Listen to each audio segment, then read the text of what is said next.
Hey everyone, excited to jump into a topic I've been looking forward to exploring. We're doing a deep dive today into The Wisdom of Nature by Roberto Otsu. It's such a gem of a book. It really is. For anyone who's ever felt, a little lost or overwhelmed by this crazy thing we call life, this book offers a really refreshing perspective. It's all about tapping into those timeless truths found in nature, particularly through Chinese philosophy, as a way to navigate the ups and downs of, well, being human. And it's so relevant, especially now when things feel so fast-paced and uncertain. Exactly. And Otsu gets right to it right from the first chapter by drawing this really powerful parallel between the cycles of nature, the changing seasons, and the way our own lives ebb and flow. He uses the seasons so beautifully as a metaphor. Yeah, and it's not just about the passage of time, but about really understanding and accepting change as this natural, inevitable part of life. Absolutely. And he makes this fascinating comparison about how aging is perceived in different cultures. Right. Like in some cultures, getting older is celebrated, seen as this accumulation of wisdom and experience, while in It's almost others, like they're fighting against it, exactly, like it's something to be feared or hidden. which is so interesting when you think about how much our cultural perspectives, often rooted in how we view nature, can really shape our entire outlook on life. It's true. And this idea of embracing the natural flow, it comes up again and again throughout the book, like with that analogy of the human being as a tube. Yeah. Now, before anyone starts picturing themselves as like a plumbing fixture, he's really talking about the importance of flow, both physically and mentally. Right, because when we resist that flow, whether it's clinging to negative emotions, outdated beliefs, or just fear of the unknown, that's when things start to get, well, blocked. Totally. Oh, And he even ties this into something as simple as a glass of water. oh, I love that part. Right. Like he describes how that single glass of water connects us to this vast history of the planet. It might have been a raindrop, part of an ocean, even inside a dinosaur.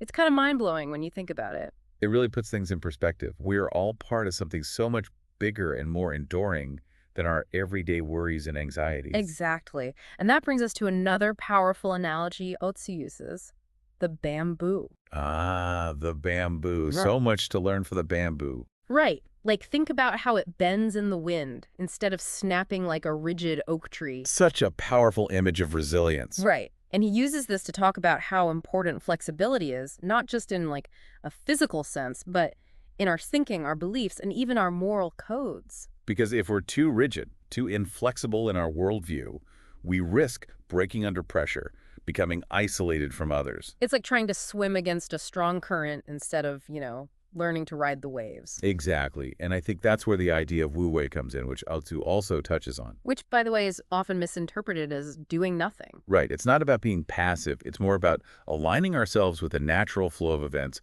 finding that sweet spot between effort and acceptance, like the bamboo. So we've talked about being flexible, going with the flow, but how does that work when things get tough? It's easy to get caught up in making things more complicated than they need to be. Right. But Atsu seems to suggest that sometimes the simplest approach is actually the most effective. And he brings up the bamboo again, which I love. Of course. This time he focuses on the bamboo structure. Yeah. It's elegant, yet so beautifully simple. Yeah, and it makes you wonder, how can we bring that kind of elegant simplicity into our own lives? Well, he connects this idea of simplicity to finding contentment. Like, what if instead of getting swept up in this constant chase for more stuff, more achievements, more validation, what if we focused on our essential needs? That makes me think about that part where he talks about the car. Oh, yes, the car. He's saying that, yeah, a car is for transportation, right? Right. But then it becomes this status symbol, this thing that's supposed to say something about who we are. Exactly. And it's like that with so many things in our lives. So he encourages us to really examine our motivations. Like, why do we want the things we want? Are we chasing something because we truly need it? Or are we trying to fill some kind of void, seeking validation from the outside world? And that ties into, I think, that other really important theme in the book, embracing our whole selves, even the messy parts. Absolutely. He uses that powerful metaphor of the tree. With the roots. Yes. Like, we tend to focus so much on the visible parts, the trunk, the branches, the leaves, but the roots, those hidden aspects of ourselves, they're just as important. It's like he's saying you can't have one without the other. Exactly. And that really resonates with the whole concept of the shadow self, which he does touch upon in the book. He's basically saying that trying to ignore or suppress those parts of ourselves that we deem unacceptable, those shadow aspects, it can actually be incredibly damaging because we're essentially denying a part of who we are. Exactly. And to illustrate this, he shares that really thought-provoking parable, the one about the monk and the young woman. Have you read that one? Oh, yeah. It shows how clinging to a rigid moral code, even with the best of intentions, can actually create more harm than good. It's like rejecting those so-called negative emotions or desires. It's just as detrimental as being ruled by them. Yeah, it's about finding that balance, right? Exactly. True balance comes from accepting and integrating all parts of ourselves, the good, the bad, the light, the shadow, not from trying to present some perfect, curated version to the world. And this acceptance, it's not just about us, right? It actually paves the way for a more nuanced understanding of, well, everything. And that's where Otsu's exploration of perspective comes in. He kind of challenges us to look beyond that duality, the tendency we have to see everything as separate, as opposites. And he uses that really simple but profound example of day and night. Instead of seeing them as like two completely separate things, he's saying we should recognize their interconnectedness, like they literally flow into each other. Seamlessly. Right. And this idea of interconnectedness, it applies to so much more than just day and night.